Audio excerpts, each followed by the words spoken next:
Welcome to the Model Health Show. This is fitness and nutrition expert Sean Stevenson here with my amazing, talented, favorite person, co-host and producer, Jade Harrell. What's up, Jade? What's up, Sean? How are you today? I am modelificent.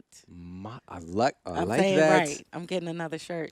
What does that It's mean? magnificently, marvelously model health. Ah, yes. That's my personal fave. Oh, I scored. You're my bestie forever. All right. Forever. Everybody, thank you so much for tuning into the show today. Yeah. Wow, we've got an amazing show lined up for you guys. Holy guacamole. This is the first time three-peater on the Model Health Show. He's back for the third time. Dr. Pedram Shojai. And I just read his new book, and wow, we need this. This is one of those books, like, this is the perfect time for his new book, The Urban Monk. And I just devoured the book. Like, I just went through it, and so much spoke to me and just made so much sense, and so many things that I feel and that I've seen. And it's just like he scripted it out. And it's just been absolutely baller. As Shojai style is, he's known. But first, before we get into the show, let's give a quick shout out to our show sponsor, Onnit.com. Head over to onnit.com/model, and you're going to get 10% off all of your health and human performance supplements. We're huge fans of the Hemp Force Protein. Check that stuff out. It's some good stuff. Order double. Just trust me on Rich that. source of albumin and albumin. Get to the chopper. Albumin and edestin, which are very, very bioavailable, soft globular protein. We're talking about albumin. Very digestible. It's why people eat egg whites. Like, why would you do that? But you're going to find a nice source of that in hemp as well. The Shroom Tech Sport, Shroom Tech Immune. Love these guys. So head over and check them out. Onnit.com/model. Just had some of the Hemp Force protein this very morning Every to fuel morning. me for this episode today. Every morning So check for them us. out. And really quickly, guys, make sure that you've gone to sleepsmarterbook.com and pre-order your copies absolutely today if you haven't done so already. The bonuses we're giving away are just mind-blowing. No, like, free 27 PDFs of random stuff that don't even have anything to do with the book. We're giving away real stuff. Free food, for example. $25 gift card to Thrive Market, for example, just from getting one copy of the book. Once you get more copies of the book, you're going to get upgraded levels of bonuses, like we're giving away Ease Magnesium, my favorite topical magnesium. All right, $30. Just here you go. You're going to get that. New Mood from Onnit. There's a package that you're going to get that as well. New Mood. We've got a free video series, Sleep Smarter video series. I didn't even tell you about I'm this. saying, right? That we're giving Full of away surprises, as right? well. You know, Okay. also we're going to do a group Q&A with me with some of the packages. So it's just going to be amazing. Head over, check it out. Get access ASAP, because once these bonuses are over, once the pre-order is over, that's it. We're not going to be giving away any stuff that's cooler than what we have right now. So Get bundles, get friends. yes, sleepsmarterbook.com. Now, let's go ahead and get into the yes, iTunes review of the week. Very sweet. Not only did we get 5 stars, we got 3 blue loving hearts. This young lady says, I don't usually write reviews, but I feel like everything I've learned from Sean and Jade and various guests, it's the least that I could do. The Model Health Show is inspiring, uplifting, and edifying. My mind and body are healing, and most of this change is due to what I've learned through the great podcasts. I love Jade and her positivity. Thank you for that. She always asks great questions and gives amazing insight. Oh, and you guys have the best intro music from Catania. I love it. Thank you so much. Thank you for the hearts, too. They're on know, using so the emojis on iTunes. I've never seen that love it, before. right? But that's Extra one of love. the most important comments or reviews. It's from people who don't leave reviews, you know. And to take the time out of your day to go and do that, I truly appreciate you for that. And it just means the world to me. Thank you so much. Me too. So now let's go ahead and get to our special guest, the man, the myth, the legend, Dr. Pedram Shojai. I'll read a little bit of his bio for you. Dr. Pedram Shojai is the founder of well.org, the producer of the acclaimed movies Vitality and Origins, both I've seen, and I love those movies, and the host of the Health Bridge and the Urban Monk podcast. He is also a renowned Qigong master, master herbalist, and doctor of Oriental medicine. And more importantly than any of that stuff, he's a good friend of mine, and I get to bring him on to the show. So I'd like to welcome to the Model Health Show, Dr. Pedram Shojai. How you doing today, man? Hey, great to see you both. It's Wonderful to Absolutely, see man. you. You're one of my favorite people on the planet. I'm just gonna put that out there and make that official. And the planet's favorite people to the planet, by the way. Oh, Right. come on. You've Love been you good to the both. You planet. see how deep Um, Yes. Jade can get? yeah. Oh, man. You know your way to my heart, right? Uh-huh. So, I can't believe I'm the first three-peat. I kind of feel like Kobe. I got to get myself a ring or something. That's right. That's right. Kobe without the troubles, right? Totally. And the So, hair. so look, man, this is gonna be really incredible because I read the book and it just spoke to me. I've read so many books over the years, and I love to bring on authors that I enjoy, but this book is one of my favorites. It just jumped right to the top of the pile. I'm not kidding, because it speaks the language of today, but it's bringing so many lost understandings into the fold. So you've done these crazy movies and just like invested so much time and money into making movies. Why write this book now? That's a great question. And I got to say, I could probably, at this point in my career, eke out 3 to 5 movies a year because, people do that stuff with you. You know what I Yeah. mean? And so there's teams, it's collaborative. You get out there, you make the movies. It's a lot of work, but you could do it. Man, it's just when you're writing a book, if you're going to write it yourself, Yeah. it's just you and those words. Yeah. And so, you've really got to have something to say worth saying to write a book, as you know. Hmm. And, for me, it was just, I just got tired of hearing the noise in the channel. All these kind of like weird spiritualists kind of trying to get you to do something you're never going to have time to do, or, just judging the whole way of how modern life is and trying to get us to like move up to some log cabin or some ashram. And it's just completely inaccessible to anyone who's listening to this, because at the end of the day, if you got a mortgage, if you got a lease, if you got grocery bills, you got to touch money, and that means you got to be in the world, which means how can you incorporate all this good stuff in a normal life?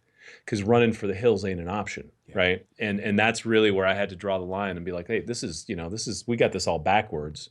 And so how can we actually help ourselves and live in the world and make the world a better place from where we are right now? Yes, I love it. And when you just said that, I thought about the statement to be in the world, but not of the world in a Mm. way. And a lot of people, once they have a spiritual inclination, like, I just need to get out of here. Let me go and be in this place. And you've done that, which is so Yeah. interesting in your stories in the book as well.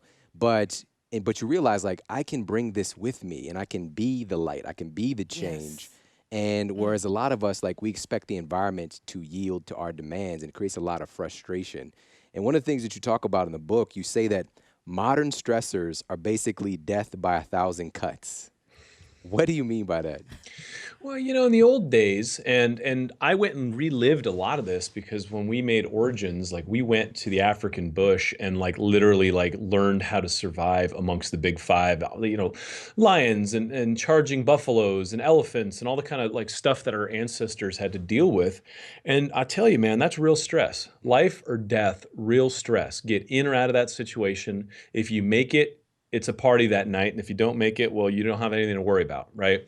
And so that's what our adrenals were set up to deal with. That's how our bodies were set up physiologically to deal with life and death situations. And now it's just like, your Verizon bill. It's like the text message you got from the coworker that like sends you spinning, and it sets off the same circuitry, which slowly tells your body to pull blood from your brain, store fat, don't digest as well, and do, a host of other things that are just slowly tearing us apart.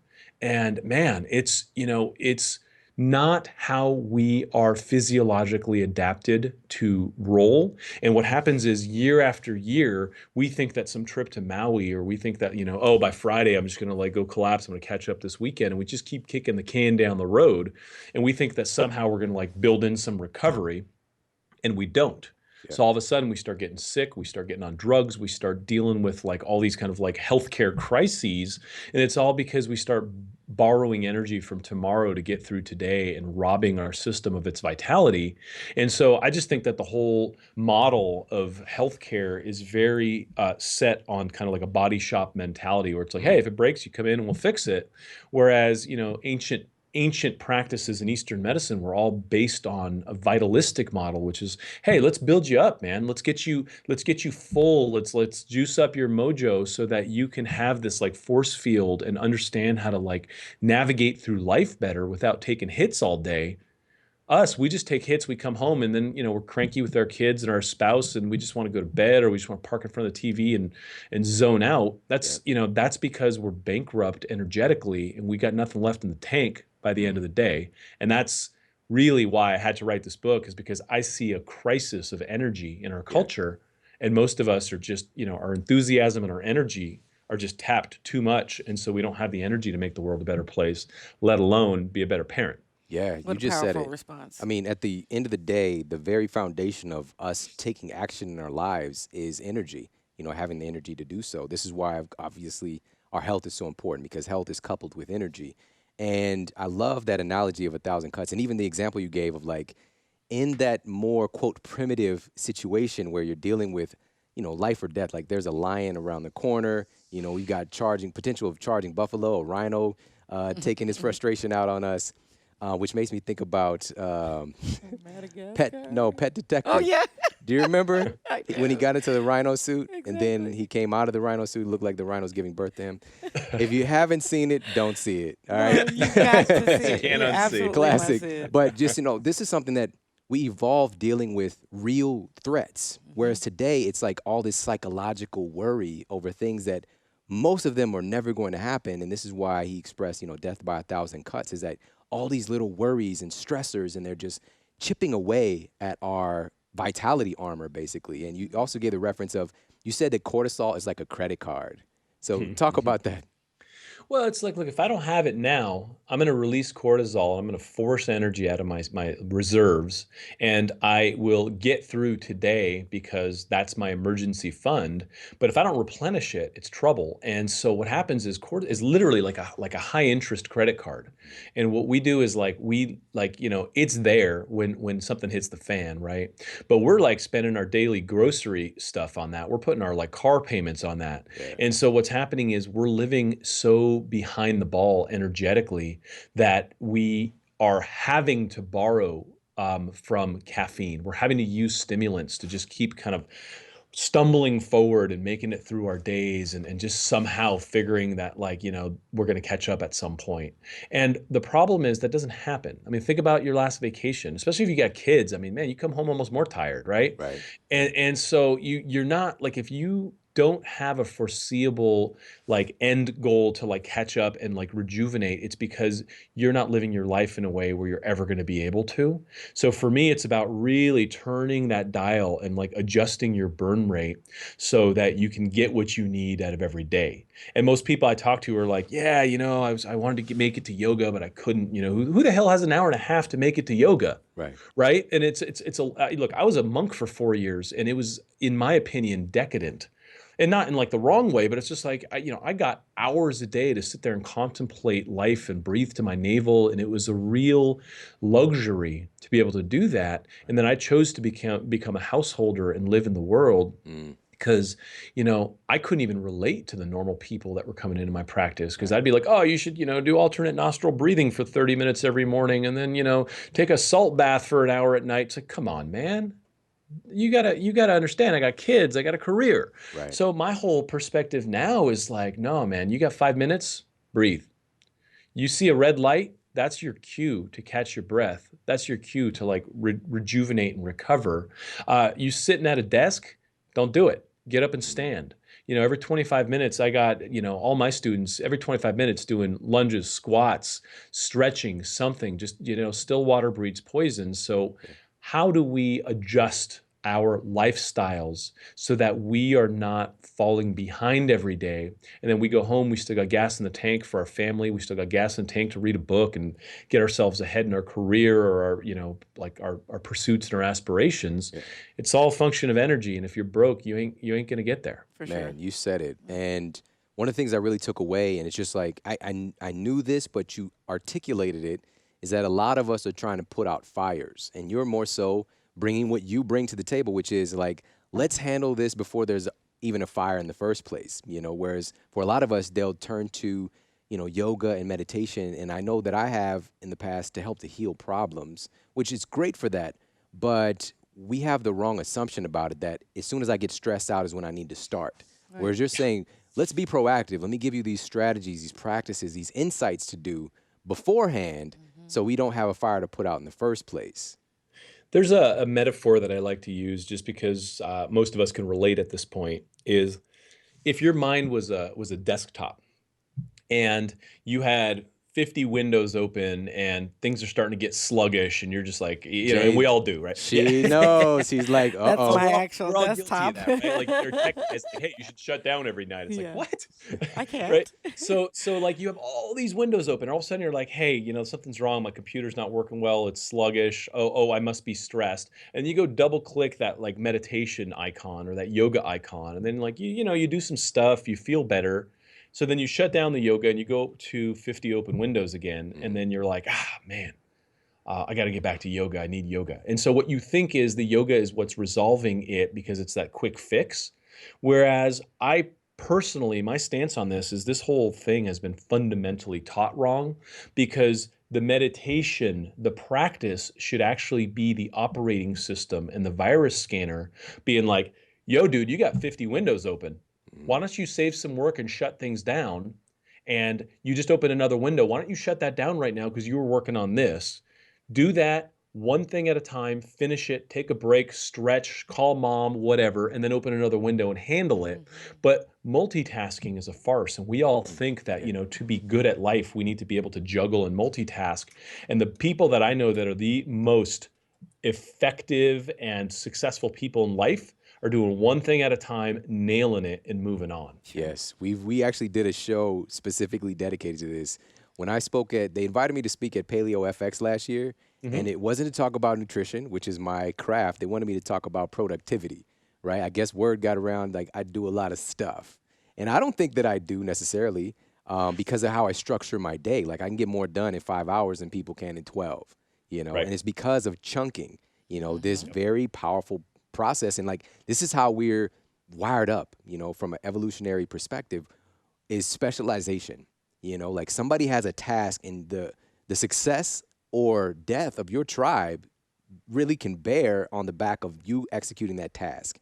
So you need to be focused and do that thing so that you guys can survive. Versus, I'm the medicine man, I'm the hunter, I'm the gatherer, I'm the child watcher, and you're trying to do all this stuff at one time, and you're really shorting yourself and how your brain is actually wired up. So chunking is really powerful because, and you mentioned this earlier, is the 25-minute. I think it's the Pomodoro method. Yep. And, just setting a timer and you execute, focus on that one thing. And I really like the whole eat the frog paradigm from Brian Tracy, which is do the most important thing first. Focus on the thing that's going to knock the rest of the dominoes down if you execute on that. So start your day with that. And at 25 minutes, execute. And I do 60 minutes. But now, I'm going to try. I'm going to experiment with the 25 because Pedram said. And so, and I'll qualify that in a second. Keep going. I'll qualify why I say 25. Okay. And so you go and you execute on that, and you start to see like I'm actually getting a lot more done. And then you break up the monotony by doing some movement, doing some stretching, doing a little exercise. And here's the hard part, Pedram, is that, and people know this, like when you get rolling in your work and you just kind of get in a flow, you just want to keep going. But then you start to hit bumps and you don't realize it. And it becomes harder to do the same exact thing versus if you would just go get some rest. Just go and recover, take 5 minutes. When you come back, I guarantee you every time you're going to be fresher, you're going to feel better. Well, see, that's why it takes that convincing, and this has become our evolution. Our wilderness has evolved to where what's around the corner on that block is not a lion anymore, but it is that deadline. Yeah. It is that task. It is that next thing of urgency that then creates that stress and that drive. So I love that we've got strategies, and I love that we have ways to address it, but actually seeing that, okay, is this a mirage or is that really a threat to me is going to be part of the challenge in that distinction for some of us. Well said, Jade. Well said.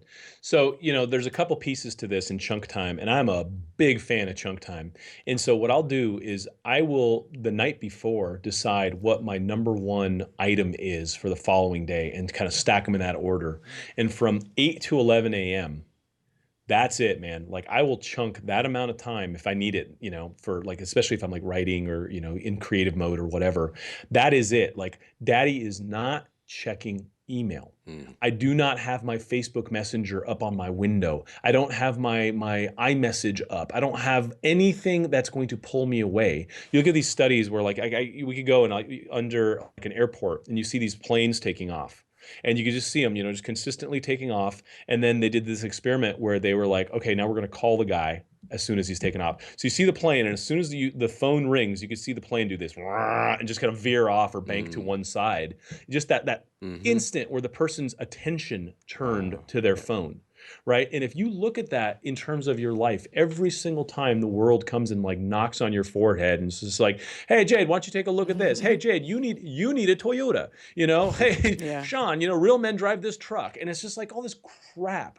And even if you're not listening to advertising, it's like the world's demands of you in your inbox will dictate your day, or you'll get up and you'll have some conscious direction in where it's going to go. So I'll do that 3 hours, then I'll take about half hour, knock out a bunch of emails. And I tell my staff, I tell, everyone's like, hey, look, if the building's on fire, I want you to get me. Right? At least. Yeah. But, anything south of that, like, let me get some stuff done. It'll be okay. And why the 25 minutes? Right. Okay, so Versus what 60. happens is even in that 3 hour chunk, what you want to do is keep your blood flowing, and you want to keep your body engaged and your endorphins up. Because what happens is even if you're like juicing and you're like working real well in that 3 hour chunk, you're going to get to a point where you're thinking that your problem with fatigue is a caffeine deficiency because you're just not pushing enough energy to your brain, right? So I like to have like snacks or whatever around. I like to have enough like kind of, good fats and stuff around just so I could keep fueling my brain. But I'll just drop and do like every 25 minutes, I'll just drop and do 10 push-ups, stretch out a little bit, drink some water, run to the bathroom, get back in it. And just that little boost has been so effective. I mean, we work with 2,200 companies over at well.org, and like I do this kind of stuff with millions of people, so I get access to big data, right? Right. And it makes a huge difference. And to a point that one of you made, and sorry, is We're synergetic. you're all like Wonder Twins. Unite. That's it. Team Model Health made That's is right. that look, if you're tired, I got like chi machines, I got all kinds of crap around here. I'll just lay down on the floor for 5 minutes. Right? Is that about the amount of time, the break? So after 5 25 minutes, take 5? Well, here's the thing, right? Like if you're hiking and you stay under your breath, you could hike all day. If you start going a little too hot and heavy at first and you lose your breath, then you're sitting there on the side of the road panting, right? So the question is, how far ahead of yourself did you get?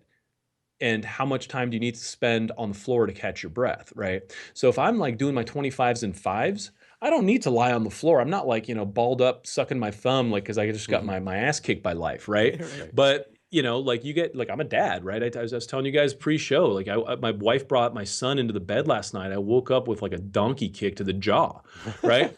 So you're just like, all right, I'm up. Right. And so some mornings you just got less gas in the tank. And so how do you throttle? How do you adjust your energy output so that what you're doing that day isn't half-assed? And so like you make adjustments, you spend less energy, maybe you don't talk on the phone as much, and you become conscious and cognizant of your energy level so that you can leave some for the evening, you could leave some for your kids, you could leave some for your health. Yes, Ration absolutely. it. So important. That's it.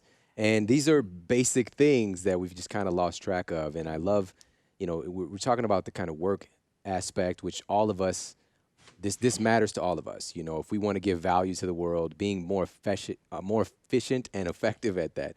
That's made a word. I'm taking it. Effective. Efficient. You're making your own dictionary over there. Oh, This yeah, is what I we do. I am. That's my rage against And the so machine. being more effective is going to be a huge help for you to impact the lives of more people.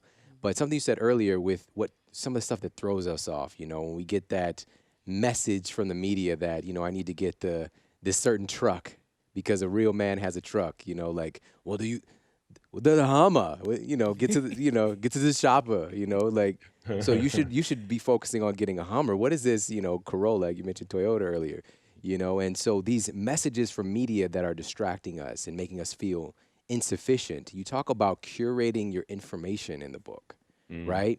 So you say that, you are what you eat really applies to the information you take in as well. Can you talk a little bit about that?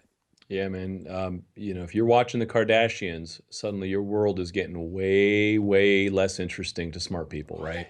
And so it is one of those things where either you are a zombie in the world of conspicuous consumption, being told what to look at, what's important, and what to buy to fit in, or you're stepping up and being an empowered human being and looking down the barrel of a future for the planet that probably means buying less crap that's plastic for our kids, probably means getting more organic produce, probably means stepping in and dealing with fair trade and some of the kind of supply chain issues we have with a world that has kind of economic systems that are screwed up. It means being an enlightened citizen and taking your mind back is the name of the game. I mean, when we talk about the information age, it is all a battle for the minds of men and women. And the more I look, I came from the monastery, and I came in and I decided I could help the world better by joining the real world again and being, a voice of kind of reason and sanity. And that's why I make movies and do the things that I do. The more I study like advertising and all this stuff, it's all about finding your weakness and leveraging it to get the money out of your pocket to make you a quote unquote consumer, right? So it's just like, hey, you are not attractive enough, but this person who we say is attractive wears this mascara. So get your ass out there and buy it. Right. And that's it. Like and it's just go all the way down the line and look at all the messaging and look at how ridiculous it's become. And I even get this with my kid. Like, he was being fussy the other day. We had an iPad out there. He's watching some cartoons. He started cruising around on YouTube. And all of a sudden I come over there and I'm like, what is this kid watching? And all these YouTube things that have like 400 million views, by the way, which crush anything I could say about health. Right. Right? Like 400 million views. And it's all like, so-and-so's toy review. And it's all these kids that are just getting fed toys from the toy companies and having all these other kids watching them saying, Mommy, buy me this. Right? And it's getting in so early and it's so insidious that, if you want to be able to kind of be free in your mind, I'm not smart enough to watch TV. Like I'll watch, a couple hours of TV and be like, damn, I'm not man enough. I really need that truck. You know what I mean? Like you can't stand in the ring and not get punched in the face. Sure, sure. But Yeah. there is this hamster wheel. So even with the desire to live well and to pull away from all of this, from the machine, like I said, rage against the machine. In order to do that, some of the reality is you still have those bills. You do have to touch that dollar, like you said, which was a great analogy. To even pull away, how do you step off of this thing to even get free? Jane, stop this crazy thing. Great, great. So my next movie that I'm actually in pre-production on right now is Sweet. is on conscious capitalism, specifically consumer oriented. And I can't give away too much there, but we have the biggest names, like people who've been moving and shaking and changing the actual economy in this movie. So I've been like interviewing heroes for a while, and here's the deal. I've been interviewing some of the top names in this, and it's just there's so many great stories to tell, but we vote with our dollars. We have an incredible amount of power to say, yes, you company A are doing the right thing. You're not polluting the rivers, the oceans, the air, and poisoning things or destroying villages in Guatemala. And I appreciate and support your practices, and therefore I am going to be a patron of your business, therefore giving you more energy, more currency to grow. And I'm going to show that this is what I vote for in the world. Or you could just keep giving it to Exxon and Coca-Cola and all these people that sponsor policies and politicians that are voting against our best interest, right? And so I'm not saying, look, I love making money. I love spending the money on things that are important and making the world a better place. I like to have abundance all around me. I want everyone around me to be wealthy and comfortable and not worry about their bills and all of that. I'm not like a hippie Luddite at all. I just take a stand against spending your money on bullshit made by people who don't give a damn about the planet. And the sooner we stop that, the sooner the ship starts to turn in the direction. And you can see it with the organic movement already. Yeah, Yeah. absolutely, man. There's so many important points there, and just the big headline here is you vote with your dollar, and keep that in mind when even what you're spending on, a Redbox movie, or whatever it is, like pay attention to the small things because you're shipping your money somewhere and helping something to grow. Yeah. What do you want that to be? And I love Something this. that fuels me too. Exactly. And I Mm-hmm. love this understanding that, and I like to say that you are what you eat, drink, breathe, and think as well, and just making sure that the information that you're taking in, that you're curating that. And I love how he constructed that in the book and talked about it. So it's very important that we are conscious about the information that we take in, the people that we're around, right? And we get to choose this. We actually get to curate, as Pedram says, the information that we're exposed to because we are, in fact, making that a part of who we are. This is literally changing what's going on in the construct of your brain and how your cells are communicating. This is real stuff. And we've talked about this in depth on previous episodes on how the information that you take in creates solid structure in your brain and neurons that fire together wire together.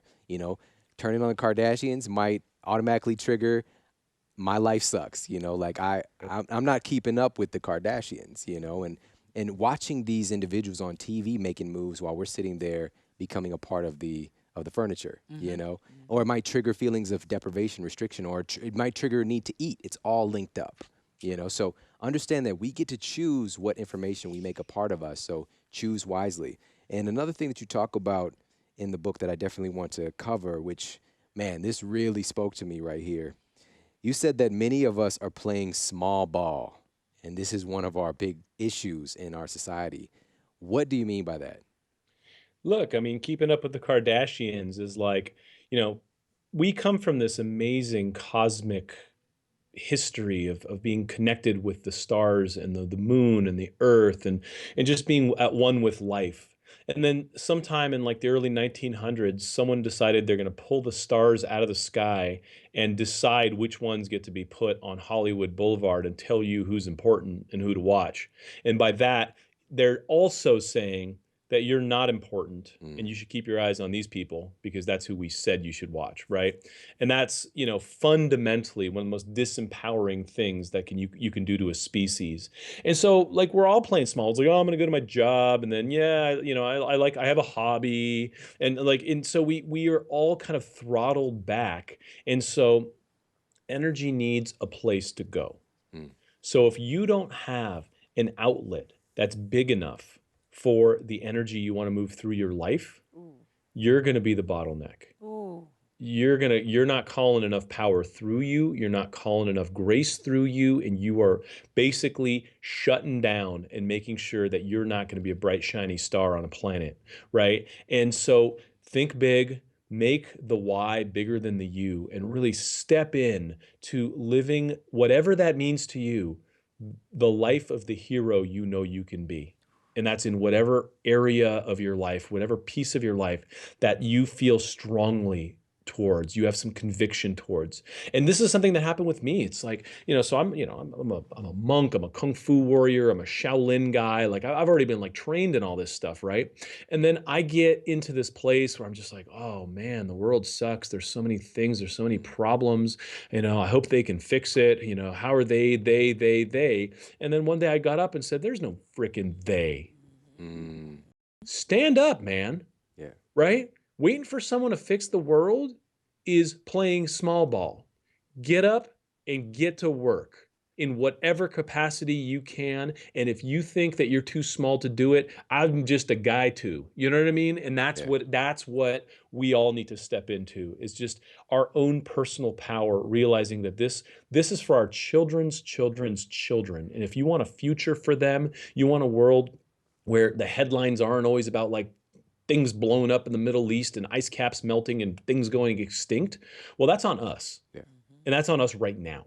Yeah, it You is. made me realize something. And this is what I love about you, man. Like, I don't know how you do it, but you make me really analyze my own life. A lot of times I'm the person people are going to for the barometer, going to for the measure, for the model. And it's important always to have personal assessment and to look at where am I withholding? Where am I needing to grow? Where am I hanging on to something that's not serving me? And I realized when you were talking that years ago, when I was planted on that couch as part of the furniture, and having my own sob story with my health and sitting there and watching immense amounts of television and video games and all this stuff and eating the worst food possible. It's not even food, let's be honest. It's not even food. And I realized when you were speaking that I had to move, but at that time I had no conception that I could do as much as I do today. Couldn't I even had see to it. get into motion. As I start to do that, life start to qualify me more and more to be able to perform and to do things that I couldn't even conceive being possible because Ooh, I didn't have the I got energy. goosebumps. And as I grew, more and more energy came to me to be able to do the next level things. Like the person that I am today, even 5 years ago, I couldn't have performed this way, but I had to keep moving in that direction. And that's what I want to To call meet everybody them to there. do. Just to couple with what Pedram says, that Mm. whatever you can do right now, just step forward, start to move and take action in the direction of who and what you want to be. Because I promise you, life is going to qualify you. Because I love how you said it. You become a bottleneck. You become stagnant energy if you're not using it. You're just it's going to get wasted on you, and you're not even going to experience it. So do something. Move into the discomfort. Do something that challenges you, because that is going to be a direct call from all of life to put more energy into you and through you to make something cool happen. That's the imperative of the now, though. And by the way, he said they, when he mentioned they, that's one I of the love things that. going around on Instagram. So I've been on Instagram now. It's officially like a year now, all right? Happy anniversary. It's blowing up, Happy Instagram anniversary. I was so resistant to getting on I to know, right? Instagram because my kids had. I'm like, whatever. But now I love it's the main channel that I'm interacting with people. But you got to be careful again because that seeking brain can get wrapped up in that world. And so I have this curated time when I go on there. And actually, my son is the one who showed me this. But there's this guy, DJ Khaled, right? Another one. So he's this huge celebrity on Instagram now, but that's translated over into he was just on Sports Center. He's a music producer, and his big thing now is they. They Mm. don't want me to be on Sports Center. That's why I'm on Sports Center. You know, but he's still placing it on they. When it's ultimately it's you. He's the one who made moves to make it happen. He's the one who he said they don't want me to eat these egg whites and sausage. That's why I'm gonna eat these egg whites and sausage. Mm. Even though he probably should do a little better, eat the whole egg. Yeah. Which his Amen. weight says. And somebody interviewed him. I think it was Larry King, and he was sitting there and DJ Khaled saying all this positive stuff. That's what I'm trying to change and inspire. And Larry King's like, "Why are you so fat?" And he's like, "Well, it's just because I eat a lot." Right And so on. just kind of stopped He him in his owned it. tracks. But Come we on. we can't we can't keep placing blame. So it's no they, it's us, and we have the ultimate power to make change. And shout out to DJ Khaled out there, another one. And man, so one of the things I want to ask you about too that was in the book, that this is probably one of the most profound, if not the most profound thing that I came across in the book, outside of the practices, by the way, that you teach in there and the exercises. But when you talked about so many people being time poor, Mm. Mm. all right, what exactly does that mean? If God was to give you one gift in life, it would be the time you have here to live and enjoy on this planet, right? And we spend it like a drunk guy stumbling around a bar slobbering, right? It's just like every single thing in time we just say yes to, and then we're always complaining about being out of time. Mm. So it is our most precious, valuable asset. It's tied to the number of times your heart is going to beat. It's tied to the quality of your relationship with the people and whether you can slow it down and be with the people you're with, or whether you have this thing that I call time compression syndrome, which is layering in too many items on a timeline than you can deal with, and that translates into stress. And so we're all, I mean, look, first of all, average hour commute, average, hour and a half of TV and social media. So you got 2.5, 3 hours of your day already gone, just kind of like stuck getting to and from places and like parking up your brain in something that isn't actually like moving your life forward. And then you're at the office, and you're not working out. So then you're trying to figure out where you're going to get an hour of exercise to counteract the 8 hours of sitting on your butt all day, Mm. right? And you come home, you got to spend a couple hours with the family if you're going to be a good parent, and then you might have half an hour to an hour for yourself after the kids go to bed. Think about it. I mean, we're all just broke. We don't have time, and we're all complaining about not having time. So then when I have commitments. I got my movies, I got my books, I got my career, I got my family, I got my children, I got my exercise and all this kind of stuff. I get a text from someone saying, "Hey, bro, it's been a while. I'm in LA. Can we get together for a drink?" My inclination is to be like, "Oh, I miss this guy. Sure."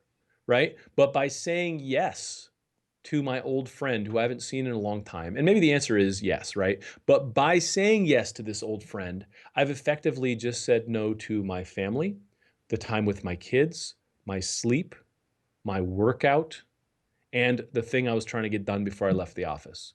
And so we don't do well with saying no because we want to please, we want people to like us. We're just decadent with our time, and we don't realize how valuable that time is so that we can focus it on the things that we really want out of life. So then we kind of waste and squander our time, and then we just keep going. Damn, I thought I'd be further by now. I thought I'd have that six pack I've been talking about for the last 18 years. And it's just all these things that we never get to because we don't invest our time in our priorities and our goals, and we just squander it. And so time poverty, I think, is a big thing in the modern world, and we're all compressed. And if we don't know how to stop time by stepping in and just getting in under our breath and catching our breath and allowing our consciousness to just slow down and just perceive for a second and get a snapshot of where we're at and what's going on and how we feel and what we feel like doing right now, we're just tumbling down the white water of life's stuff. And then, we show up at work and somehow it's dark and we got to get home, and, a couple phone calls later and kid did this and you're in bed, right? And then you wonder why you don't have time for everything. Yeah. Another issue, though, is on top of all that is something that's becoming more popular today, FOMO, the fear of missing out. So Sure. Can you talk about what that is? Yeah, I mean, look, I could be sitting there with my wife and my two kids having this wonderful, wonderful dinner. But I have my phone sitting 3 feet away from me. And this phone represents the entire known universe of anything that can or will or might or I hope doesn't happen. And so it's me, my family, and the rest of the freaking universe that can buzz in and distract me at any given point. And this FOMO, this fear of missing out, is absolutely one of the biggest issues that we have with attention that I think leads to attention deficit is like, yeah, okay, I understand. ISIS sucks. They're doing like terrible things in the Middle East. Did that need to distract me away from what I was contributing to the world this morning? And do these headlines actually change what I need to be doing right now to get my day across? And I'm not a Luddite. Like, I like to stay informed. I'll look at headlines and kind of keep up on stuff. But everyone with the internet now feels like they're some sort of like news desk. And it's just like you're some sort of loser if you don't know this thing happened 6 minutes ago. And so what? Right? So what? I think that is absolutely atrocious. And what I do is when I have patients that are like that plugged in with this FOMO vibe is like, all right, we're going hiking. We're doing a tech cleanse, and I'll have them just like, start camping and spending time away from their tech and away from it and be like, how much better do you feel? Right. Once Yeah. they Right? get through withdrawals and whatnot. Yeah. But that's again, it's that like, it's, to me, it's like the splintered attention of the modern psyche. If you can't corral your consciousness and be present and sense and perceive and feel the life moving through you, and every stupid little thing that comes up just kind of pulls you out of your mind and your head and you're, here, there. How the hell are you going to pay attention to the next president in this country? How the hell are you going to be paying attention to the stuff that's happening with the pollution down the street that's poisoning your water and your food and all the things that are happening? So it's leading to a culture of sleepwalking zombies Yes. that have no agency and no personal power and don't really understand how they can make a difference in a world that they feel is slipping and sliding out from under them. Right. It's Neither can we defend or avert the existing zombies that don't realize they're there. No. You We're all know? here. We're all here to just wake each other up, right? Ah. And so that's it. We're Yeah. all here to help each other and help. I'm my brother's keeper, and you know what? I have moments where my son pulls me out of a zombie moment, right? Where it's just like dad just got pulled into his phone and we were just playing and homeboy just disappeared, How right? does And he I'm just, get you back? yeah, and you're just like, whoop, caught me. I am sorry. I am back and I love you. Yeah. And we were in the garden. Yeah. Yeah. Yeah. Let's go. Because Right on. Right on. FOMO, Ooh. FOMO is a mofo, It's right?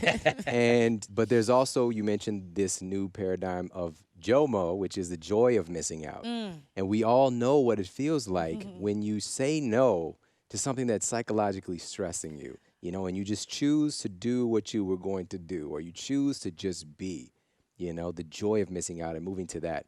Because that action activity is important. But again, this really comes back to a word that there's a lot of misunderstanding, but this balance, and everything in this universe is balance. There's this perfect ebb and flow, but when we get caught up in our own little personal chaos, we think that this is what it is. But if you step back far enough, you see that there's this balance, there's this beautiful order to everything, and to be a part of that, we need both. We need to engage with life, but we also need to exercise our no muscle and to enjoy just being and enjoy the process of doing the thing that we actually set out to do in the first place. Well, you know what the acronym for chaos is, right? I told you that. What is it? Can't help anyone out syndrome. Interesting. Oh my That's goodness. what it stands for. You can't help anybody out. I love that. And So, you're caught in That's real chaos. good. Yeah. Pedram, there are many practical tips and strategies in the book. So, can you let people know what they should expect from checking out the Urban Monk? Yeah. Expect raw Pedram. Let's just start with that because I don't No throttle doubt. back. I don't talk like a guru. I'm not trying to be better than anyone, right? I'm just trying to help. And here's the thing. This is just to kind of dovetail from the last point that you were making, which I think is important, is the strength of your psyche to be able to say no. If you look at the brain wave studies and you look at the brain scan studies of meditators, you'll find that the part of the brain that gets activated, triggered, grows, and develops with just 6 weeks of meditation is the prefrontal cortex, which is also the part of the brain which is responsible for the negation of impulses and higher moral reasoning. So the practices that are 6,000 years old, that are easy enough to do, you just got to do them, will help develop the muscles that will help you make better decisions and navigate your life in a way where you get aligned with your purpose and then follow the breadcrumbs. So I tear apart every single aspect, diet, sleep, exercise, stagnant lifestyle, while we're all so lonely. And then I get into really practical advice of practices that have worked with thousands of my patients over the years and be like, look, here's the way out. I know this works, but you got to do it, right? Like, I'm not trying to be a guru. I'm not trying to be like, a savior to anyone. I think that energy is dangerous. I'm just leading a horse to water. And the people who follow this stuff aren't following me. They're following their own power, their own bliss, and they're stepping up and stepping in and really making a difference.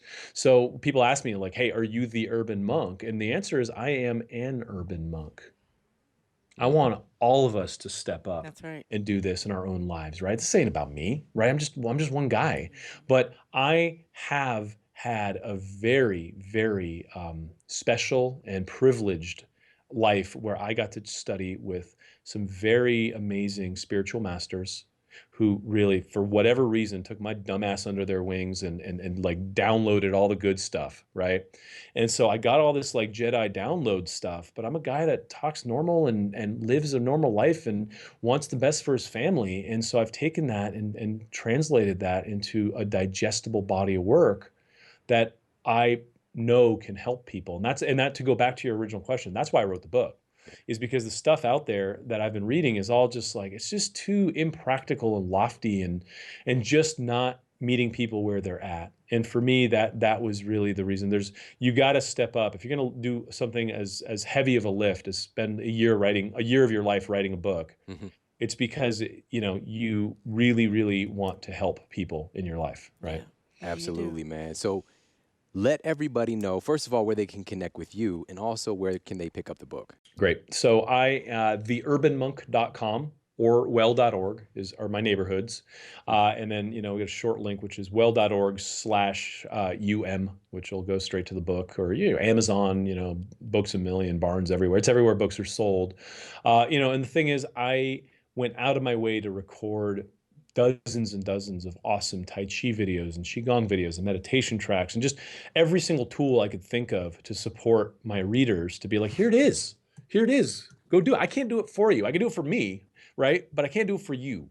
So here it is, and take it and run with it and make your life better and power up and juice up and be there better for your family and be there better as a member of our society. Because the more we have strong, self-empowered, righteous, and people who are kind of lined up, mind, body, and spirit in our world, it just makes our world a better place, right? And without the whole like change your wardrobe and change your name and like start acting weird, just be yourself and be a better you.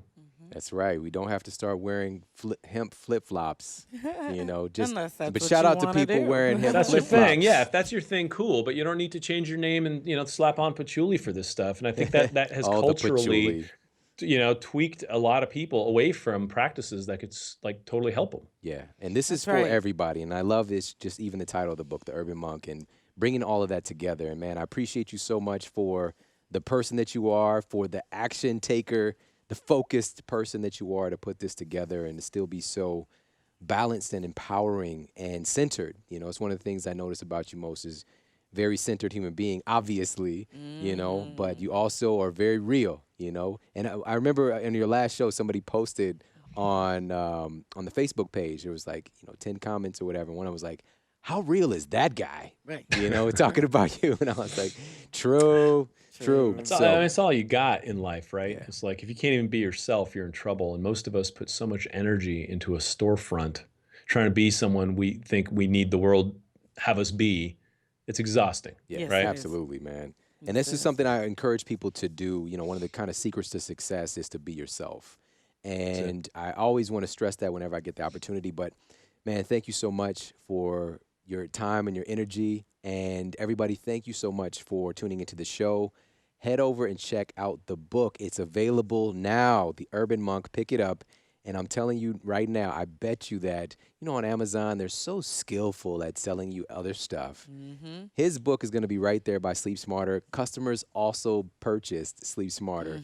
I think they're a perfect complement. They go So together, yeah. definitely check out the book. And again, guys, sleepsmarterbook.com for the brand new upgraded version of Sleep Smarter coming very, very soon. We've got so much awesome stuff coming up about that. But make sure that you check out Pedram, check out his work, check out his movies. I mean, Yes. this guy is just, man, I'm just so he thankful. did that. Yeah, he did that. He did that. So we could tune into Pedram or DJ Khaled, Or I'm or going both, with They're both. They're both. you know, or like Larry- everyone's doing their part. That's right. or Larry King, I mentioned earlier, who wasn't very compassionate in want his us approach to watching DJ Pedram. Khaled. Why are you fat? Right. But there's so much out there to tune into, and you get to choose. And I just implore you to choose what feels good, choose what moves you forward and to help you be more of you. All right. Thank you so much for tuning into the show today. Have an amazing day, and I'll talk with you soon.